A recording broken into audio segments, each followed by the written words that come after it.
Hello friends! You see a lot of packing gear videos before a trip. In fact, I made one for my channel for this very trip. But you don't see a lot of unpacking videos. So I thought since most of the gear that I just used on the Idaho BDR, I spent 5 days and 900 miles on the Idaho BDR, camped 3 nights while we were out there.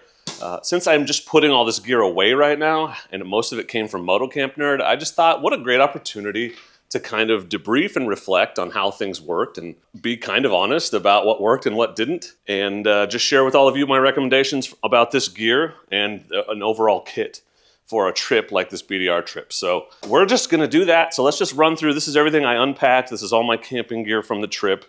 And it's kind of an informal, let's just walk through what's here and how I felt about each thing. So first off, this is my tool kit. It was in the 4-liter Oxpox pouch on my Reckless 80 bags. On the Touareg 660, which is the bike I took for this one. That is my compressor, I didn't need that.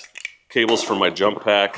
This is a tire plugger tool that we actually sell on Moto Camp Nerd. This is some glue tread also. So with tubeless tires, you can either plug it if it's in the tread, or if it's on the sidewall, there's a chance you can glue a patch over any tears in the tire. So long as the rim isn't dented, it's theoretically fixable. And then if it isn't fixable, well, I have my handy dandy MSR tow strap. I'll put links to everything in the description if you want to check any of these items out individually. And then the last minute addition to this kit that ended up being very handy was the MicroStart XP1.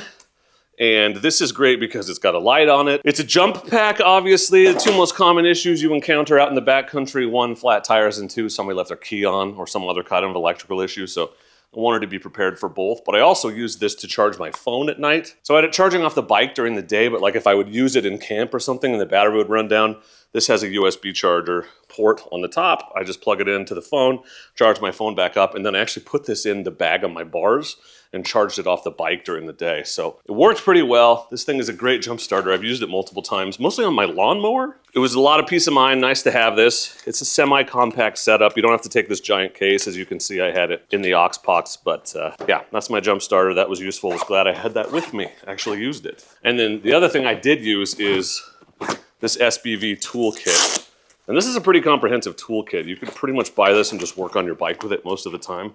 And then you'd know what you have if you have to do a field repair. But I didn't have to do a field repair, but I did have to tighten down my phone mount at one point because there was a lot of rocks and it wiggled a little bit loose. So this has a full set of Allen keys. I just did that and it was good to go. So SBV kit, that was actually useful. Other miscellaneous stuff before we just jump into camping gear. This is a Moto Valet strap, and my kickstand broke on this trip. So this thing was invaluable because I used it to tie the kickstand up so it wouldn't hit the ground, and the kickstand switch wouldn't kill the bike. So that was super nice to have. Was glad I had that with me. And then the other random tool I had was this. I've got this Gerber multi-tool, and that was actually super useful because I keep this easily accessible. I don't keep it on me because I don't want to fall on it, but it was just in the beaver tail. There's a pocket in the beaver tail of the Reckless 80. And we used this a couple times to fix just minor things on the side of the trail. These are Keen sandals. These are my new go-to in the summertime because you can just wear them with socks and they'll keep your feet reasonably warm and comfortable in camp. So you're not walking around in bare feet and not stuck in your boots all day. But you can also put them on without socks and go in the water. And in the summer, that's something you want to do from time to time. So these have been great. They don't take up a ton of space, relatively speaking. That's pretty good for a pair of shoes. So was happy to have those along. I had 3 of our peak refuel meals with me. These just hung out in the bottom of the bag. I didn't end up needing any of them, thankfully. I work very hard to not have to eat those, but you know, if it's 3 o'clock in the afternoon and you realize you're not gonna get back to civilization to make dinner, you gotta go to camp and set up and cook. It's nice to have something like that in your pack just in case. We actually did have to do that on the first night we were camping. We didn't have a chance to get dinner in town, or there was no gas stations or anything open, but I was so tired because we did 300 miles that day, I just didn't eat anything. I had jerky and like a power bar and went to bed. Not the most nutritious dinner, but it is what it is. This was a cool new addition to my kit that I haven't used before, so I made an effort on this trip to make my kit a little smaller. Not necessarily lighter weight, although I think that was a side effect, but just to make the overall size, pack size smaller. And so instead of the Jetboil, I took this. This is a maxi pot. It's titanium. It's super lightweight. And inside, I have the Pocket Rocket stove from MSR, and then there's a fuel can in here too. And there's 2 pots here, so it all fits together nice and compact. I just had a neck gaiter in there to keep things from rattling around and getting scratched up. So that was a cool little camping setup. Use that to make coffee every day. and it worked really well. So this is probably something I'll be taking with me in the future. I had a giant fuel canister I didn't end up using because we didn't use it a ton, but I brought extra because I have a Thermacell mosquito repeller, and that runs off of the isobutane, and so I want as much fuel as possible just in case. And speaking of coffee making, I never go camping without my Wakako setup, so, oh man, it's getting dinged as hell. This is a pour over setup. I'll just put in some footage of it rather than demonstrating it for you here in the garage, but this thing comes up, you pour coffee over it, drink coffee out of the mug, put it back in your bag, good to go. So it does take up more space than, say, a fold flat coffee mug. Like if I wanted to just use instant coffee, I could save myself this much space, but good coffee, and more importantly, fast coffee is worth it to me. So I take this, my coffee's in here, filters, there's a couple hot cocoa packets and a few other things, sweetener, and then the coffee mug itself, and that works great for me, and I was super happy to have it along. This is a Night Eyes waterproof bag, and it's where I keep my toiletries because I had issues in the past with certain toiletries expanding and leaking inside the bag, so particularly bug spray, so it got its own bag this time. Highly recommend that, but this is just, you know, wet wipes, reading glasses, deodorant, toothbrush, all that stuff, and in a waterproof bag, just in case. This is a handy little bag. It's super compressible, has a waterproof, it's not even a zipper, it's just like a closure. It's kind of an interesting setup.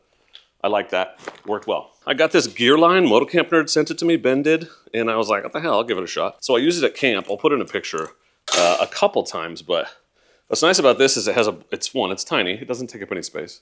Super lightweight, but it has a ton of these carabiners. So I was hanging like gloves and my knee and elbow pads and my cup to dry, like any laundry you might have. This is kind of a nice thing. I just strung it between a tree and my handlebars, but you could hang it from the handlebars or just hang it from a tree. A lot of options there. So this thing was actually super cool and super useful. Keeps your stuff off the ground. It was a great place to put like gear. While we're looking at the smallest things in the kit, this thing, this Flex Tail, this is an inflator pump for your air mattress, and it works great. Just double click it. And it's not as fast as the bigger pumps, but it's pretty fast. You don't even notice it's there. I just keep it inside the stuff sack for my air mattress. It doesn't even take up extra space, but these things are invaluable and one of my favorite luxuries, and this is probably the tiniest one that exists, so pretty happy with that. The air mattress I took on this one was the Nemo Tensor Extreme, and I gotta be honest with you, my opinion of this one is mixed. I took it because it's the smallest packing one I have. This is smaller than an Nalgene bottle, probably the same height, but not as big around. It's compact, super high R value. It's a thick mattress when it's inflated. For some reason, it's just not as comfortable to me as like my Campmeister or, you know, the other big Agnes pads that take up a lot more space. It's fine, it's comfortable enough. I slept fine. It's just not my favorite sleeping pad for some reason. It's a lot noisier than my other pads. Definitely has a more plasticky feel, so I've got a sheet that goes over it, which we also sell, which I'll link for you. It's fine, it's just probably like a 6 out of 10, and I'm used to like an 8 out of 10 sleeping pad. Speaking of sleeping, it's my Sea to Summit Aeros pillow. This is my second pillow. I always take 2. I like that one because it's compact, super small, and pretty comfortable. This is the Nemo Pillow Luxury, my favorite camping pillow ever. I always take this. I have nothing but good things to say about it. It is a total upgrade for your sleep setup. Highly recommend it. This is the Sea to Summit Ember Down quilt. This one's fun because it wraps all the way around the mattress, and so instead of clipping to the mattress and sitting on top of it, this wraps around it, so you really don't lose a lot of heat. It's a lot more like a sleeping bag. It's still incredibly compact when you pack it down. So it's better than my other quilts. It's warmer, but just as compact, which is cool. Like it packs down to the size of a softball if you really, really push it down. So this is super convenient, handy to have. And this stuff sack actually comes with it. So big fan of quilts. They just take up so much less space. And this Ember Down is one of my favorites. 30 degree or -1 Celsius. So you could run it into like the 40s, low 40s. I've had it down to like 41 Fahrenheit and it's been fine. Another new addition this time, the Nemo Moonlight reclining chair. Why did I go with this one? Because it is about 2/3 the size of my other reclining chairs and it's still rated for 300 pounds. It's very comfortable, it's adjustable. I like this chair a lot. It's got that all metal construction, which works super well. This one should be as sturdy as my other aluminum chairs have been. It worked great on the trip. Super happy I had it with me. Absolutely worth the space in my pack. The most important, biggest item here is the tent. This is my Copper Spur HV UL2 bike packing tent from Big Agnes. One of the smallest packing tents because the poles are short. It's only a 12-inch pole section, so it doesn't take up a ton of space in your bag. Comes with a guillotine stuff sack. This one's totally freestanding. Quick and easy to set up. It's got the clips that I love. Probably my favorite tent ever. Really like the Big Agnes bike packing tents.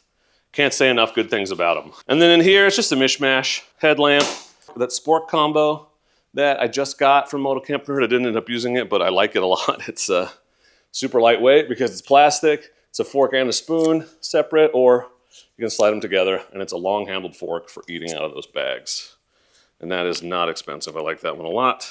And then just your basics. Got a mug here. Towel, didn't end up needing it. My thermocell, like I mentioned. Our Night Eyes string lights. These are really fun. I didn't end up using them, but they're really good.